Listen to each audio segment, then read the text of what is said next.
sweetest thing we could play. Oh, there you go. That's who was that? The Beatles? The White Stripes. The White Stripes. Seven Nation Army. I always get them mixed up with the Beatles.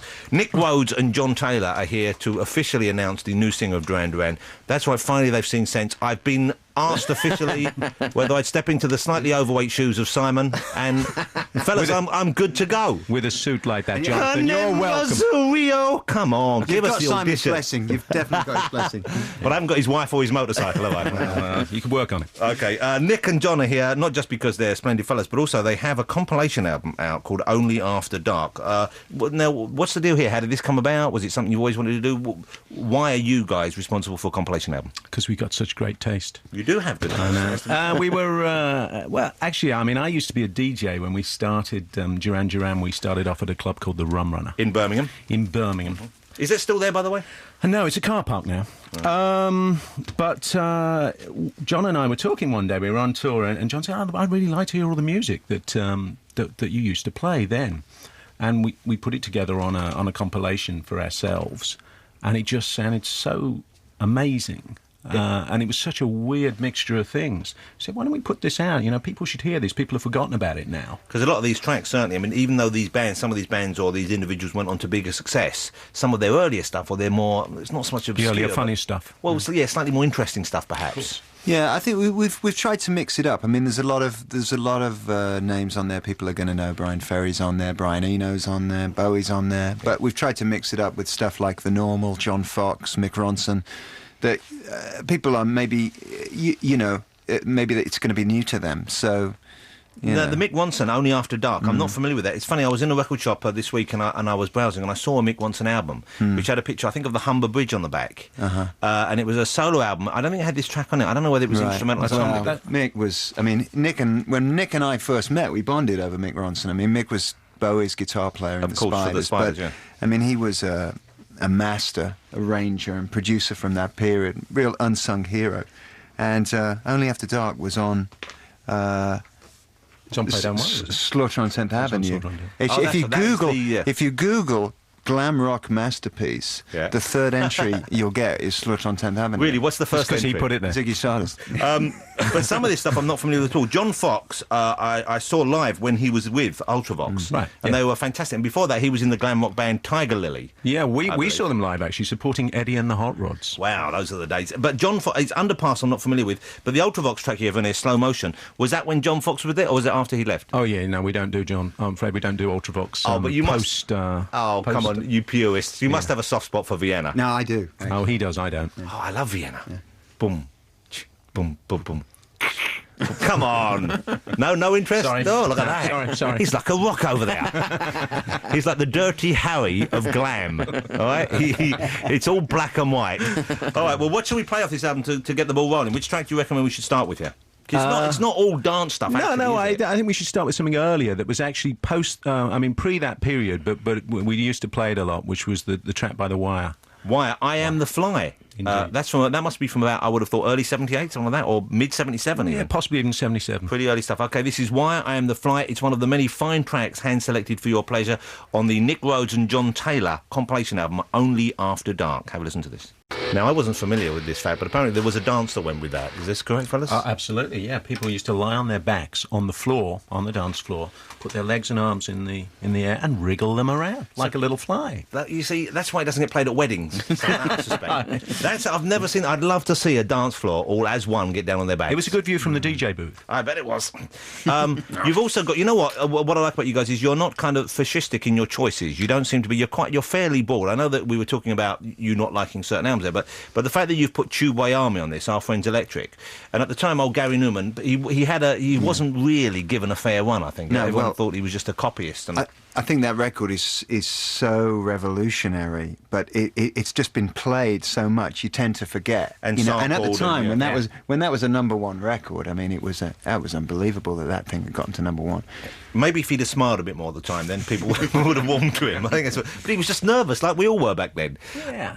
Donna Summer on here, I Feel Love. That's got to be one of the greatest dance tracks ever. It's one of the best sounding pieces of music ever written, I think. Giorgio Moroder, who produced it and created the sound, was a huge influence on us. Well, on me particularly. Didn't you work at with that him? time? No, we never worked with him. Actually, I'd like to one day. But he produced a few things. I mean, he did the soundtrack for Midnight Express. Yeah.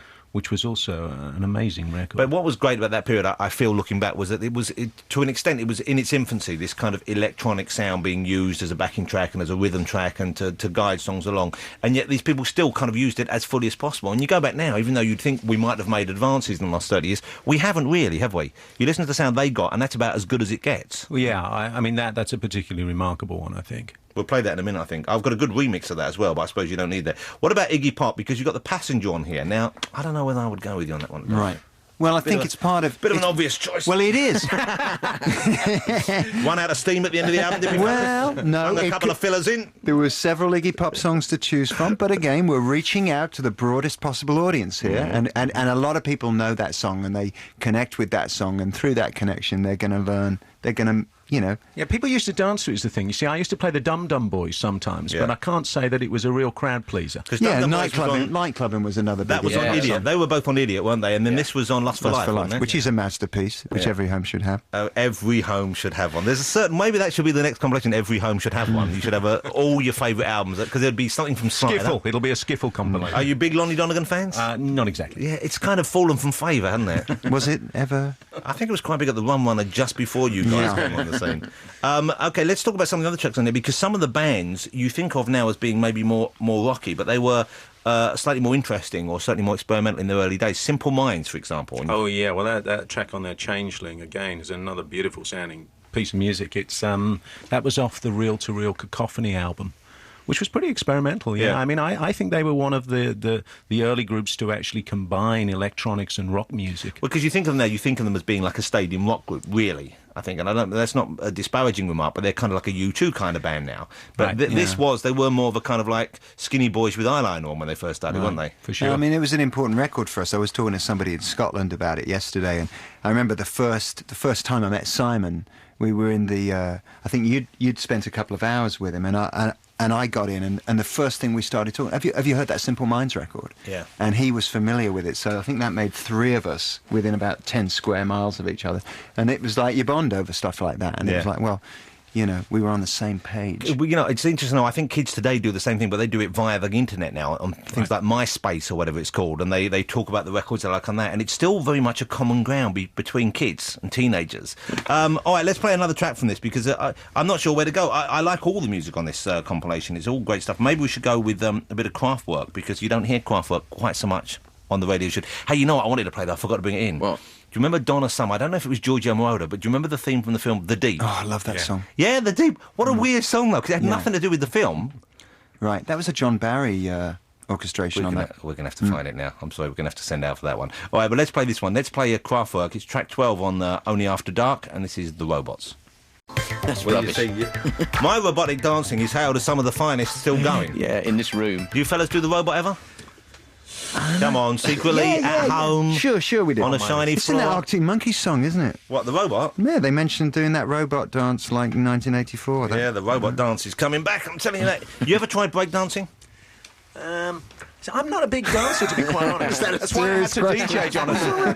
It's a good question. I'm just curious whether you've ever... But, you know, must have been tempted. They were so funny, Kraftwerk, and they had... You won't answer. Yeah. That's a yes, then. The Showroom Dummies was another one, and The Model. And they were all very...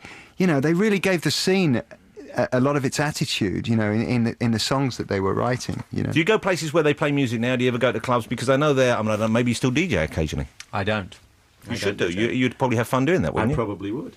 I probably would. There used to be a place called Nag Nag Nag that was, but I don't know whether that's still going, that had revival kind of stuff. Were you ever Yoko Ono fans? In her Fluxus years.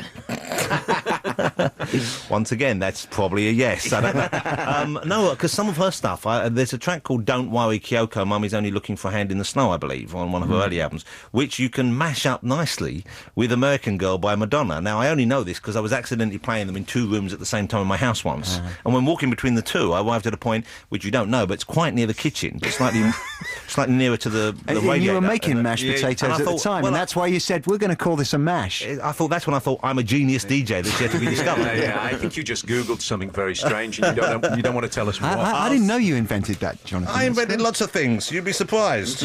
I invented a band called The Power Station. Where are they now? Yeah, good question. What happened to your solo projects? Do you still dabble in that kind of thing, though? Because presumably now that you're back together as a kind of, a happy unit in the form that served you best. Well, we don't really have much time, is the truth of the matter. I mean, I'm sure we'll all do different things at some stage, but right now, it's all happy families. And are you gigging again soon? Are Duran Duran going to go back on the road? Well, we're working on a new album, and when that's finished, we'll know what our tour schedule. But you will tour again, I guess, Oh, won't you? yeah. Do you like going back out on the road? It must be a different experience now that you're a little calm and a little bit more stable.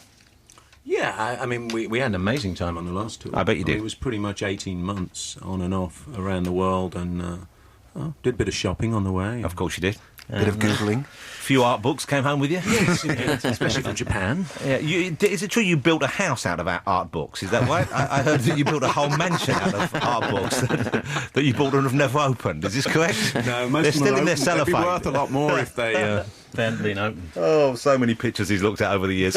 When you're playing live, when you're doing a Duran set now, which are the old tracks that get the biggest response from the crowd? Well, there are certain hits that people like to hear, like Rio and Ordinary World. But then we try to mix it up with songs that we haven't played in a long time. Like on the last tour, we were playing Sound of Thunder from the first album. We were playing Hold Back the Rain from Rio. And That must be great, going back to the slightly more obscure tracks that you had that you always liked. But Well, especially ones we never played before. Yeah, never played live. What about, I bet Wild Boys, if you do that, I bet that goes down a treat, doesn't it? Yeah. Because there's something about that kind of stompy beat that a crowd can react to. And that was such a sort of silly song in a way, wasn't it? I mean, it was great fun, but it's like, everything, the video, it all kind of dovetailed neatly to be just about as absurd as you could possibly get. Well, we've had a few of those moments. No, don't shy away from them. This is not, I'm not here to judge. I'm here to share. Okay? I love that song. Every now and then, even when I hear that singer now, if I see the video on TV, I will stop and watch the whole video when it's on one of the video channels that you've got now. But isn't it weird the way there are so many of those video channels now? And you think you were one of the bands that kind of led the way with combining the visuals with the music to make a new sort of pop experience. And now you can't move for them. Yeah, it's kind of spoilt the party for MTV, hasn't it? Which I think is actually a good thing because it's all game shows now anyway. I mean, I suppose it's more like the internet where you just choose the style of thing that you want to look at. Yeah. If you were doing this in 20 years' time, which bands of today do you think you would be selecting as being interesting and unusual enough to put on a compilation that people may have forgotten about or might have neglected? Well, it's hard to tell, isn't it? I mean, I think the Killers are really good. The Killers are great. The first album was really good. Actually, the Killers remind me a little bit of Duran Duran in some ways as well. I mean, slightly their look, but also some of their music as well. Well, they've written some good songs. Yeah. yeah, I think there's a lot of good bands. The around. Yeah The Yeah last Yeahs? couple of You like the years Yeah Yeah Don't Yeahs? really. They're all right. Bit too The clever Future for you? Heads, I like. Bit too hard for you to understand, don't you? Bit sophisticated for you. You see, DFA. really simply just a boy from Birmingham still. Yeah. Really. Exactly. No amount of That's travel. Hollywood, Birmingham. No amount of travel or money can change that. There's still just a couple of chances from the Rum Runner Club in Birmingham. Let's play another track off the album before we say goodbye to you, because we've got the lovely Neil Morrissey coming up in a minute. What shall we end on, fellas? What do you think is a good farewell track from this album? Because there's so many. I mean, I just think about every track on it is a great track, and I congratulate you for putting them all together. But Well, we were talking about Donna Summer. when Yeah, we I've got first that. walked I've got in, that weren't queued we? up. this is really when you listen to it, it's just a remarkable sound, isn't it? Really is. Nick and John, always a pleasure, never a chore. I'm looking forward to the new Duran Duran album. When will it be finished? That's a very good question. Okay. When will there be peace in the Middle East? Who is the one who slows down the process? No. There's one of you who slows. I'm sure there must be at least one who's slightly slower than Well, the since rest. Simon's not here, we could blame him. We've got a window, early fall. But if we don't make that, it'll be next. So we're January. hoping for the end of this year, but it might be next January, year. depending on whether Simon can get off his motorbike. All right, great to see you again, fellas. Congratulations. The album is called Only After Dark. I'm sure if you did either a Google search or a little Amazon scour, I dread to think what will come up. finding Only After Dark, John Taylor, what would we see? Just don't press images. All right, fellas, great to see you again. Take care. Thanks.